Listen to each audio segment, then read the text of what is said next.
계속해서 기독교 강요 6번째 시간으로 살펴보겠습니다.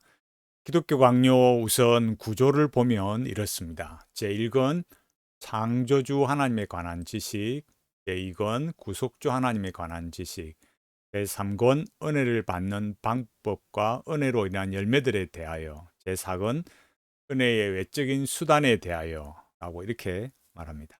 구조가 이렇습니다. 1, 2, 3, 4권.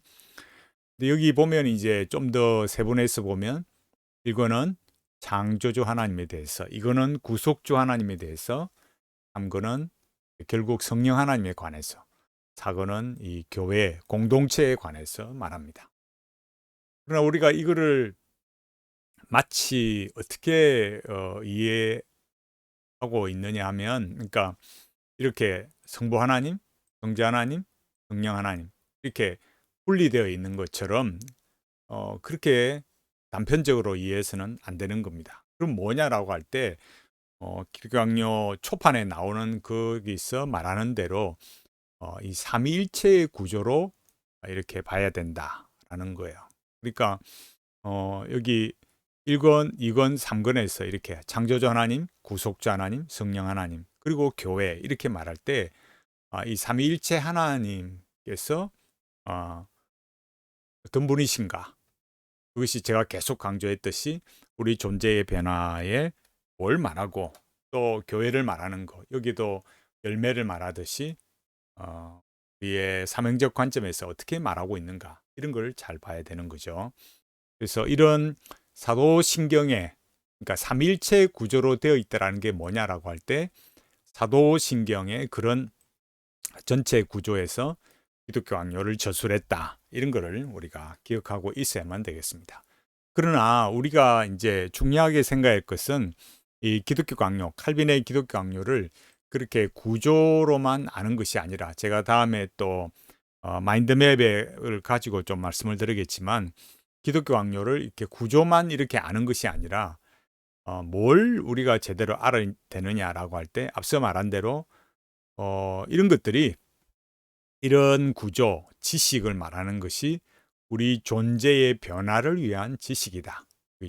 물론 존재의 변화만이 아니라 우리 사명의 변화, 그러니까 우리의 존재와 사명의 지지가 어디로부터 주어지는가, 이거를 봐야 되는 거죠. 그러니까 우리가 기독교 강요를 배워간다고 할 때는 칼빈이 처했던 그 시대의 상황, 그러니까 제가 쇼츠로 올렸듯이 칼빈이 기독교 강요를 저술한 그 시대 상황이 뭐냐, 왜 기독교 강요를 저술해야만 했나, 그런 목적이 뭐냐, 이런 그런 시대적 상황, 그 다음에 그런 칼빈의 의도, 이런 걸 알아야 됩니다. 그걸 모르고 말하면 안 되죠. 그러니까 원저자 칼빈의 그런 의도, 또 그 시대의 상황에 어떻게 또 반응했느냐, 나타냈느냐, 이런 것들이 중요하고, 그러면 또 그것이 우리 시대의 상황에서 어떻게 적용할 것인가. 이것은 어, 개혁신학이 정말 좋은 건데, 개혁신학이 정말 탁월하고 좋은 건데, 그거를 이렇게 제대로 우리 삶에 녹여내지 못하는 게 문제다라는 거예요. 그러니까 사람들이 뭐 개혁교회, 뭐 개혁신학, 개혁주의, 뭐 개혁주의 교회 이렇게 말하면 너무 그냥 고리탑탑하고 대화도 안 되고 너무 이렇게 소통이 안 되는 거예요. 그러니까 그런 것들을 어떻게 음, 바꾸고 가야 되느냐, 이런 걸 잘 봐야 되는 거죠. 그게 안 되면 어떻게 되느냐 하면, 지금 이 우리 상황을 보고 있듯이 로잔 대회, WA, WCC 이런 거에 관해서 굉장히 이렇게 오픈 마인드, 그러니까 다 수용하고 그렇게 가게 되는 거예요. 그러니까 사람들이 생각할 때 뭐 WEA는 우리하고 좀 많지만은 물론 로자인데 그것도 좀 맞고 WCC는 좀 잘못된 거 아니에요? 이렇게 생각하는 그런 마인드를 가지고 있는데, 다 같은 이런 방향성으로 가게 되는 거죠. 네, 그런 것도 제가 좀 이따가 정치적 상황 말씀드리고, 그러니까 기독 강요를 우리가 배워갈 때 칼빈이 처했던 그 시대 상황, 칼빈의 의도, 칼빈의 목적, 이런 걸 잘 봐야 되지만, 우리 시대의 상황에서 어떻게 적용해야 되는가, 우리가 어떻게 변질되지 않고 또 우리의 존재와 삶에 어떻게 이런 잘 적용이 되도록 해야 될 것인가. 이거는 반드시 기독교 강요를 읽는 건 또 배워가는 것 그것만에만 해당되는 게 결코 아니에요. 성경을 가르치고 교리를 가르치고 어떤 형태로든지 기독교 신앙을 고백하고 적용해 가는 모든 일에 있어서는 이렇게 돼야 되는 겁니다. 그러니까 요리를 배울 때만 어떤 이런 그 저자의 의도, 우리의 상황의 적용 이런 게 방식이 아니라 근본적으로 마인드가 그래야 돼요. 그러려면 제가 계속 말했듯이 통찰력이 있고 분별력이 있어야 된다. 그래서 그거는 우리가 말할 때 이 상황에 적용한다 이렇게 말할 때 언제나 이 의미와 통일성으로 더 분명하게 이해되어져야 돼요. 그래서 교회에서 여러 그 교리를 가르치는 작업들을 많이 하지만 결국은 의미와 통일성을 제대로 탁 잡아내지 못하기 때문에 그냥 계속 그냥 앵무새 같이 반복하고 그게 그냥 삶으로 어떻게 살아내야 되는데 어떻게 해야 되나 고민하다가 또 엉뚱한 쪽으로 방향이 가버리는 거예요. 그러니까 그 삶의 문제에 막 매몰되다 보니까 그런 문제에 관해서 엉뚱한 방향으로 가게 되는 거예요. 예를 들면 여기 말했을 때 그러니까 다시 원점으로 돌아와서 제1권 창조주 하나님에 관한 지식이다. 이렇게 예를 들어서 말할 때 그 지식이라는 게 뭐야? 라고 말할 때 우리 존재의 변화를 위한 지식이다. 사명은 제가 후에 말한다 했어요. 그러니까 근본적으로 우리 존재의 변화를 일으키는 지식이다. 이 연결이 안 되면 그리스도의 복음을 모르는 거예요. 물론 예수 안 믿는다 이런 말이 아니라 앞서도 말씀드렸듯이 복음을 더 우리의 존재와 삶에 어떻게 변화를 일으키고 성장해 가는가 이런 게 안 되는 거예요. 그러면 어떤 일이 발생한다고 했습니까? 도약을 감행한다고요. 지금 제가 말씀드리는 부분은 멘탈리티의 핵심 키워드 신성한 내면화의 구성과 의미와 통일성 도약을 읽으셔야 돼요.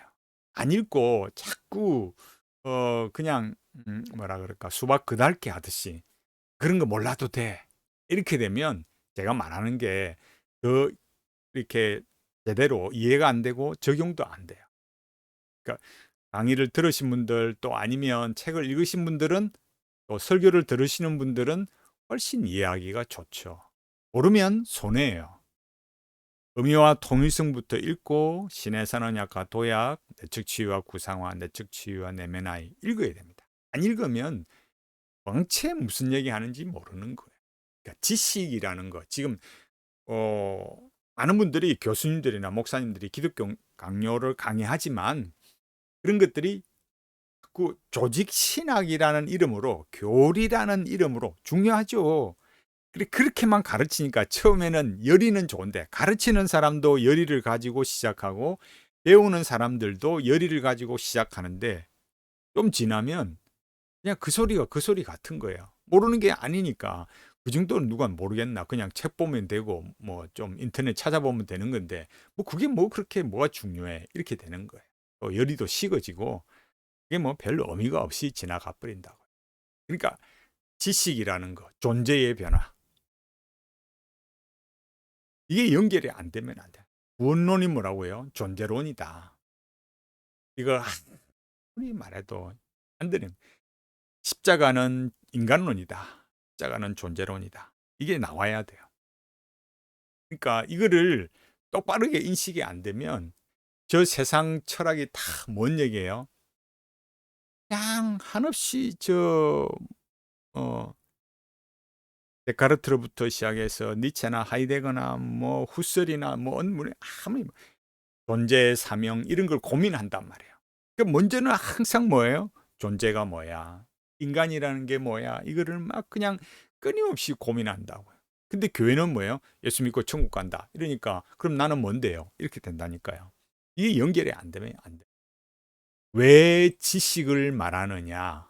이게 중요한 거예요. 그러면은 자, 지식이라는 거 잘 보셔야 돼요. 지식, 뭐라고요? 그러니까 여기서 위에서 말했듯이 창조주 하나님에 관한 지식, 구속주 하나님에 관한 지식, 또 이런 말 했어요. 그래서 성령 하나님에 관한 지식, 교회 공동체에 관한 지식, 이렇게 딱 말을 했을 때 그런 지식을 왜 말하느냐? 아세요? 종교개혁이 가르쳐 준 중요한 거 하나가 뭐예요? 구원 얻는 믿음의 구성 요소가 무엇인가? 결국 뭐 때문에 싸워요? 이신칭이냐, 이행칭이냐? 이걸 잘 봐야 되죠. 근본이, 그러니까 믿음이라는 게 뭐야? 믿음을 이루는 그 구성 요소가 뭐야? 그러면 이걸 이제 가르쳐 준 거예요. 이게 뭐냐 할 때 세 가지로 지성적 요소, 의지적 요소, 감정적 요소. 이걸 말한 거예요. 왜 그랬느냐? 참된 신앙이란 게 뭐냐? 이걸 가르쳐 주기 위해서 말한 거예요. 그러니까 라틴어로 노티티아, 피두키아, 아센수스 요 세 가지를 말한 거예요. 그러니까 이 신앙이라는 거, 기독교 신앙, 구원 얻는 믿음의 구성 요소를 이 세 가지로 이렇게 말을 한 거예요. 그게 이렇게 말할 때 그 지식이 지적인 동의를 일으키고 성향의 변화로 이렇게 이어져야 된다. 그러니까 여기 감정을 말한다 이거죠, 그죠? 그러니까 성향의 변화 일어나는 게 이게 어, 음, 믿음이라는 걸 구성하고 있는 거야. 이게 참된 신앙이야. 이런 걸 말하는 거. 근데 이제 시작을 보면 이 노티티아 지식이라는 게 뭐예요? 올바른 지식이어야 된다. 무지하면 그럼 어떻게 되나? 미신이 되고 도약을 감행하는 거예요. 하나님 그분이 누구신가? 삼위일체 하나님 그분에 대해서 똑바르게 가르치지 않으면 어떻게 된다고요? 음. 하나님 그분을 똑바르게 안 하니까 엉뚱하게 가게 되고 성경이 가르치는 하나님이 아닌 게 돼버리니까 미신을 이렇게 숭배하게 되는 결과를 만드는 거죠. 우상을 만들잖아요. 그리고 여러 종교적 열심으로 밀어붙이는 이 종교적 도약을 감행하는 거예요. 특히 이제 이 칼빈이 기독교 강요에서 아까 앞서 말했잖아요. 시대적 상황 말했듯이 이 로만 카톨릭이 이 감정적 요소로 지배를 한 거예요. 아센수스 이걸로. 그러니까 칼빈이 계속 말하는 게 이렇게 올바른 지식, 올바른 지식은 어디서 와요? 성경으로. 그러니까 아센수스로 가서는 안 되는 거예요. 예를 들면 뭐 성상을 만든다든지 마리아상, 그 뭐 마리아가 눈물을 흘렸다. 뭐 아니면은 뭐 뭐라 그래요? 피를 흘렸다. 이래가지고 그냥 감정적 요소로 말한 거예요. 또 멜 깁슨의 패션 오브 크라이스트 뭐에 집중하게 해요? 고통. 그냥 막 눈물을 흘리게 막 만들어내는 거예요. 그러니까 쉽게 말하자면 감정을 뭐예요? 눈물로 감동을 주려고 하는 거예요. 자꾸 그렇게 가는 거예요. 칼빈은 그럼 어떻게 가느냐? 지식이 중요하다. 지식. 올바른 지식. 올바른 지식 어디서 나오냐? 성경에서. 성경을 벗어난 어떤 형태의 이런 감정적 조작 이런 걸로 가서는 안 된다 이거예요. 근데 현대 기독교는 어떻습니까? 자꾸 그냥 강단에도 막 꽃을 갖다 놓고 프랑카드도 만들고 막 여기 로만 카톨릭이 하는 이상한 것도 걸치고 온갖 혼합적인 요소가 다 들어와 있는 거예요. 강단에서 뭐 여러 가지 뭐 발레도 하고 뭐 또 그 설교 전에 또 뭐 아이스 브레이크 한다고 또 뭐 이상한 개그 콘서트 뭐 이런 거 하는 데도 있고 별 희한한 거 많은 거예요. 그런 거는 이 개혁신학, 기독교라는 거. 그러니까 개혁신학이라는 게 무슨 뭐랄까요? 무슨 특별한 사람만 그런 게 아니라 개혁신학이라는 것은 이 로만 카톨릭의 부패와 타락에 반기를 들고 저항한 것이 기독교란 말이에요. 그게 개혁신학이에요. 그러니까 로만 카톨릭이 그렇게 감정적 요소로 지배해오는 그런 거에 대해서 저항하는 게 뭐예요? 기독교예요. 그게 개신교라고요. 그걸 방향을 잡아가는 게 뭐냐? 올바른 지식, 성경으로 가야 된다. 그런 감정으로 지배하니까 결과가 뭐예요? 교리적 변질과 타락. 그래서 우상을 만들어내더라라는 거예요. 여기 그럼 지적 동의라는 건 뭐냐? 어떤 명제가 참되다는 확신이나 신념을 말하는 거예요. 피두키야. 그러니까 여기 말할 때 영혼이나 지성의 한 대상에 갖는 긍정적 성향이 주어진다. 그러니까 순서적인 거나 또 혹은 뭐예요? 어떤 강조점을 말할 때 먼저 올바른 지식, 그다음에 그 지식에 대한 긍정적 성향, 확신이 주어지는 거. 그다음에 긍정적 요소가 와야지 감정이 앞서서는 안 돼. 아센수스로 가니까 이게 그냥 자꾸 인간에게 맞추는 예배, 인간을 자꾸 감성을 자극하고 막 이런 예배로 나가게 돼. 그러니까 강조점이 어디에 있는가 이걸 놓쳐서는 안 돼. 그 뭘 가르치고 싶다고요? 믿음이라는 게 오직 하나님의 말씀으로만 주어지는 거다. 그러니까 그 지식이 우리에게 주어진다.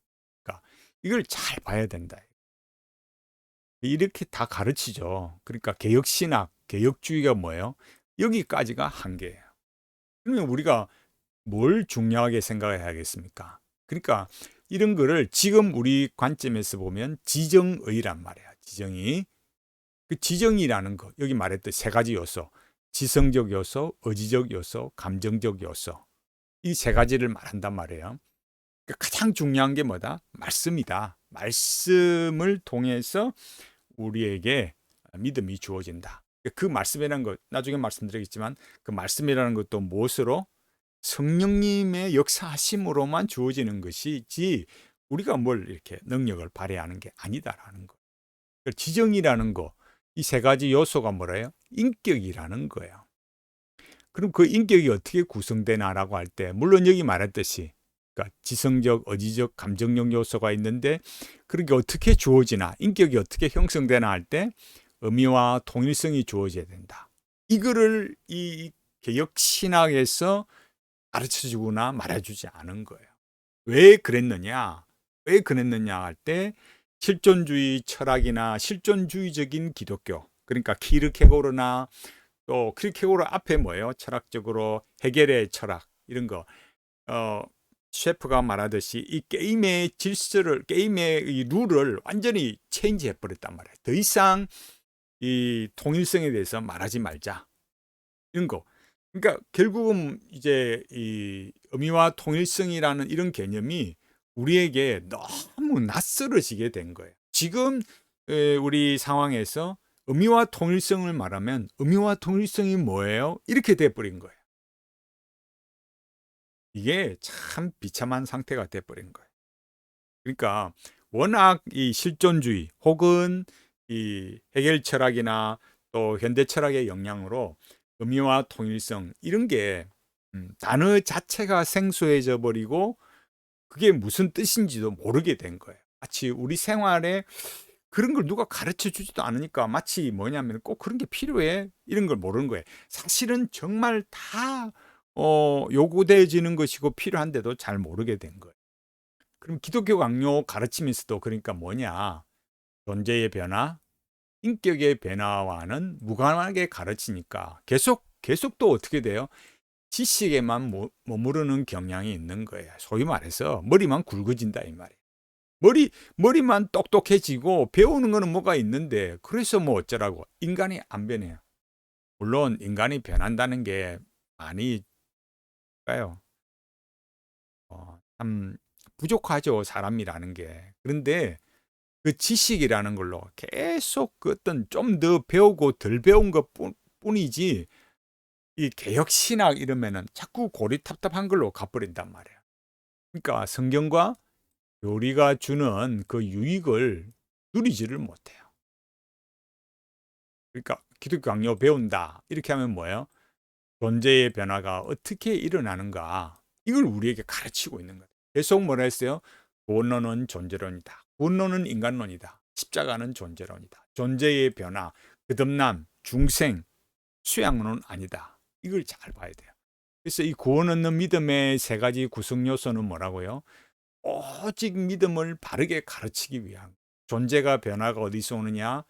오직 말씀이다. 그 말씀이 그럼 어떻게 나에게 주어지나? 그러니까 말씀이 주어지고 믿음이 생겨나는데 그게 어디서 주어지느냐? 오직 성령님의 역사로만, 오직 성령 하나님의 역사로만 되는 거야. 로마 카톨릭처럼 뭐 아니고요. 아센수스도 아니고 자유의지도 아니에요. 역시 이것도 뭐의 문제라고 했어요? 인간론의 문제다. 이걸 봐야 돼요. 존재의 문제. 칼빈이 지식을 말하지만 지금 우리 입장에서는 딱 뭘 봐야 돼요? 아, 이 믿음, 구원론, 이신칭의 이런 걸 말할 때 지금 존재의 문제를 말하고 있는 거다. 이렇게 해야 선명해지는 거예요. 그 존재의 문제를 말하는 거는 뭘로 연결이 돼? 인격의 문제. 그 인격이라는 걸 말할 때 뭐라고요? 인격이 만들어지는 거, 그걸 잘 봐야 된다. 그걸 뭘로요? 의미와 동일성의 세 관점에서 관계 존재 사명, 이걸 봐야 돼. 그러니까 이런 거, 그러니까 뭘 말하고 싶은 거예요? 죄악된 인간의 본성으로는 머리가 깨져도 안 된다 이거예요. 그러니까 말씀, 그러니까 칼빈이 우리가 배워가면 계속 나오겠지만은 이 자연을 통해 주어진 지식, 그걸로 안 돼요. 가르쳐 주어도 또 역시 마찬가지로 뭐예요? 머리가 깨져도 안 돼. 그럼 뭐 해야 되느냐? 오직 성령님의 역사로만 된다 이거예요. 오직 성령 하나님의 능력으로 우리에게 하나님의 말씀, 이 성경으로 우리에게 믿음이 주어진다. 십자가 복음이 이걸 잘 봐요. 그래서 반드시 알아야 할 게 뭐라고요? 인격이라는 거. 인격이라고 해서 추상적으로 생각해서는 안 돼요. 의미와 통일성. 이거를 꼭 여러분 잊지 말아야 돼요. 나는 어떤 관계 속에 사는가? 나는 누구인가? 나는 뭘 하고 살아야 되는가? 이게 뭐라고요? 말씀으로 분명해져야 되는 거예요. 그럼 오직 말씀이 아니면 어떻게 되겠습니까? 근대 기독교 신앙이라는 게 뭐예요? 내가 열심히 믿으면, 내가 진심으로 믿으면 이렇게 되는 거예요. 그렇다고 해서 열심과 진심이 뭐 나쁜 거다 이런 말은 아니에요. 그러니까 이게 무슨 말이냐면은 믿음의 대상에 대해서는 그리 중요한 게 아니고 뭐 해야 되느냐? 내 열심, 내 진심이 우선인 거예요. 그러니까 키르케고르가 그냥 나오는 게 아니에요. 주체적 정렬이 진리다. 인간의 주체성, 그게 실존주의고 그게 큐티하는 거예요. 파르트 영향 입어서. 내가 계속 말했잖아요. 내가 왜 자유주의 기독교인이에요? 주일 목사님 설교는 뭐 그때 끝이고 큐티하면서 그 큐티하는 걸 자부심을 느끼고 사는 거예요. 주일날 들은 말씀을 뭐 해야 될까요?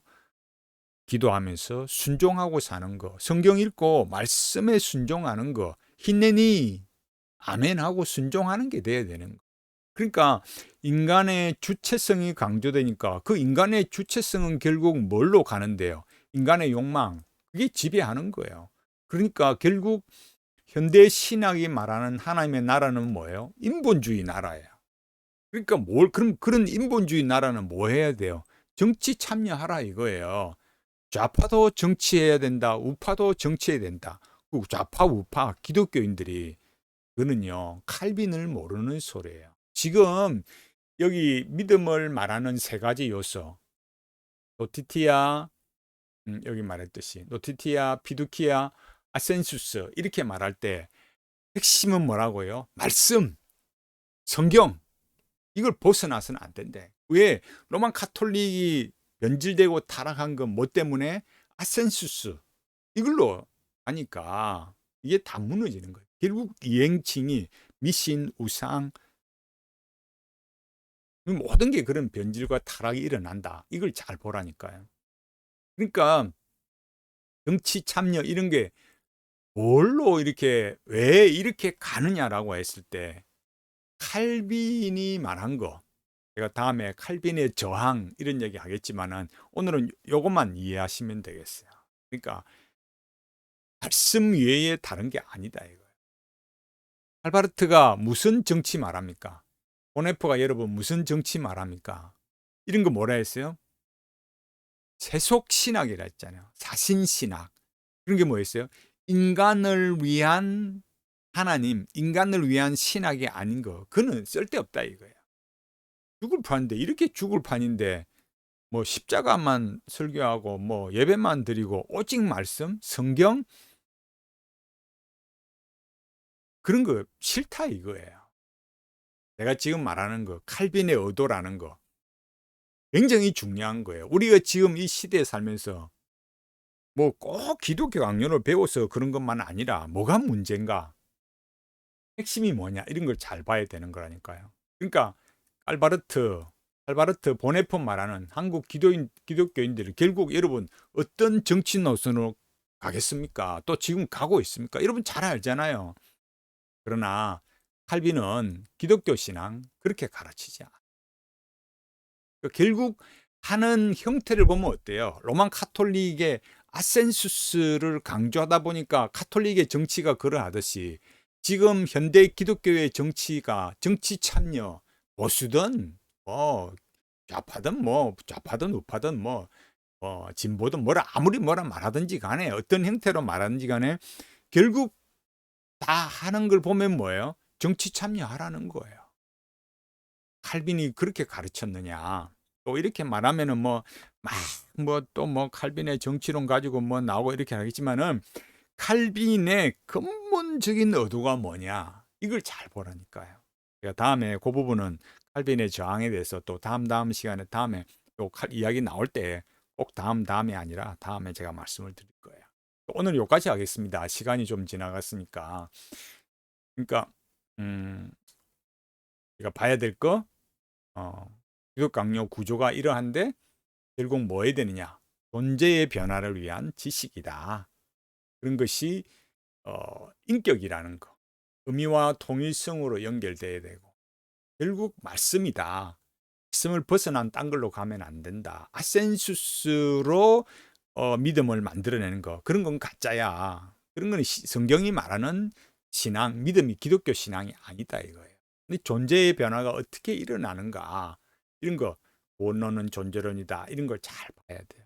그래서 오직 말씀, 그 말씀이 우리에게 주어지는 것은 이 로만 카톨릭처럼 아센수스, 자유의지가 아니고 오직 성령님의 역사로만, 성령 하나님의 역사로만 주어지는 거다 라고 했을 때에 그게 뭐라고요?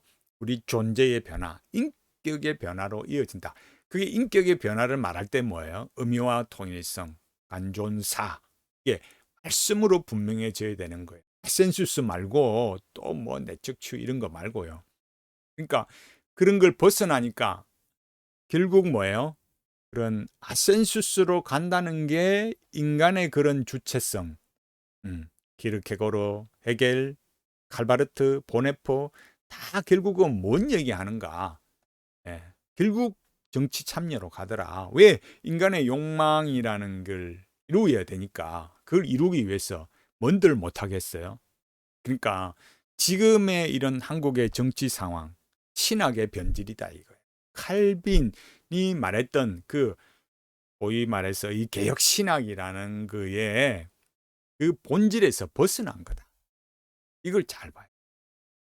그러니까 제가 이 정치 참여에 대해서 아무것도 안 해야 된다 이런 말은 아니라 했습니다. 그죠? 두 나라 국민으로서 여러분이 이 세상의 나라에도 속했기 때문에 정치 참여할 수 있어요. 그러나 교회를 보고 목사를 보고 또 입 다물고 있냐 이런 소리 해가지고 싸워야지, 정치 참여해야지, 그런 거 안 한다고 소리치고 욕하고 정치 좀 한답시고 목사를 막 그렇게 짓밟고 욕하고 그런 사람들, 기독교가 뭔지 모르는 거예요. 이 개신교라는 게 왜 생겨났는지 모르는 거예요.